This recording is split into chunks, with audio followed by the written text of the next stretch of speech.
Hey, what's up YouTube? Welcome back to the channel. It's Christine with Gauge Girl Training, an online meal planning and coaching service.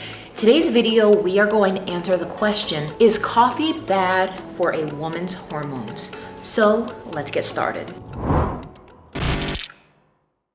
All right, you guys, so coffee seems like it is the drug of choice, not just in America, but all over the world. The reality is so many of us are overworked, not sleeping enough, we are not eating properly, and coffee is just this end-all be-all catch-all fuel of choice to propel us forward, to keep us going so we can get more and more and more and more things done. However, the problem is coffee has become the crutch for so many of us to use just to get through the day. And the reality is a lot of us feel that coffee is good for us, myself included. I love coffee. For those of you guys who have been following me a long time, you know that coffee is my thing. However, the truth is a lot of us are addicted. We don't understand the biochemical effects of coffee on our hormones. And in this video, I'm going to talk about 3 specific ways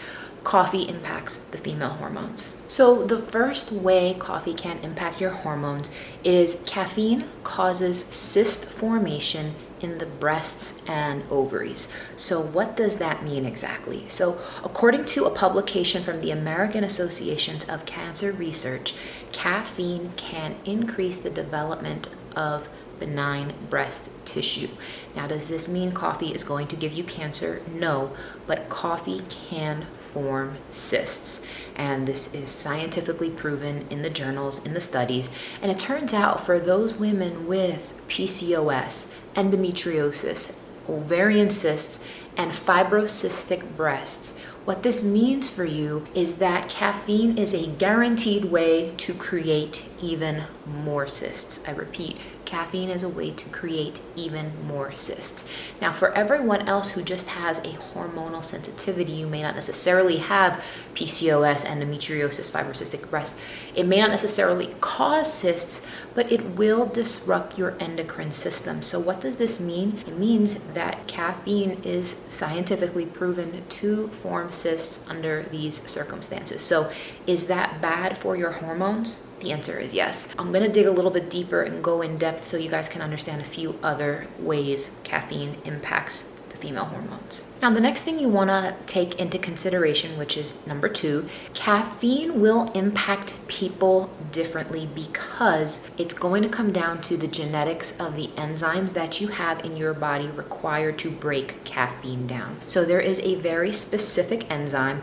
It is known as CYP1A2, and that specific enzyme, if you have genetic mutations, defects, lower amounts of that, your body is not going to be able to process caffeine as efficiently and or as effectively as those who have normal levels of that specific enzyme. Now, the problem with this is if you are a slow metabolizer of coffee due to a genetic mutation of you just having lower amounts of the specific enzyme in your body, it puts you at risk. So you could be consuming just 2 or more cups of coffee a day, and it puts you at a substantially higher risk for heart disease, heart attack, and as a result of that, you can obviously have some serious complications. Now, again, based off of your levels of the enzyme CYP1A2, you can have your levels of that specific enzyme tested to know whether or not you are at risk if you do want to continue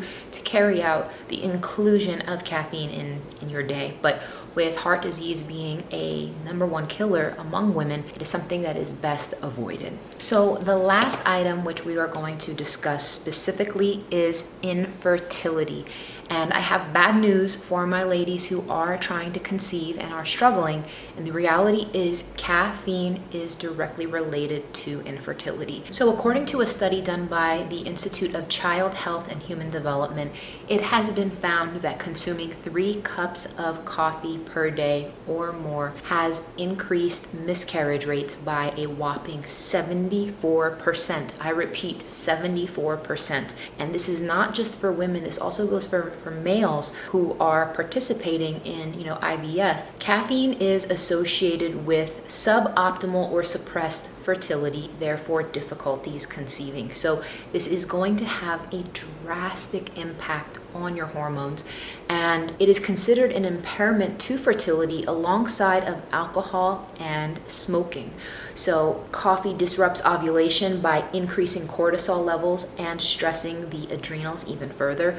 So guys, end of the day, a long story short, and you guys will see this in my new hormone reset plan, coffee has to go. And I know this is terrible news. This is terrible news for myself included. And I'll get into more details on my own battle with caffeine and why it impacts me negatively and whatnot. But if you are struggling in this wheelhouse with hormonal issues and any of these things relate to you guys, what I do have to say, all of the studies point to the fact that caffeine is a big no and should be the number one thing you should focus on eliminating. So thank you guys so much for watching. Please stay tuned. In the next few weeks, my hormone reset plan will be out in conjunction with my new hormone supplement line. So please stay patient, you guys. I'm really excited to bring this to you.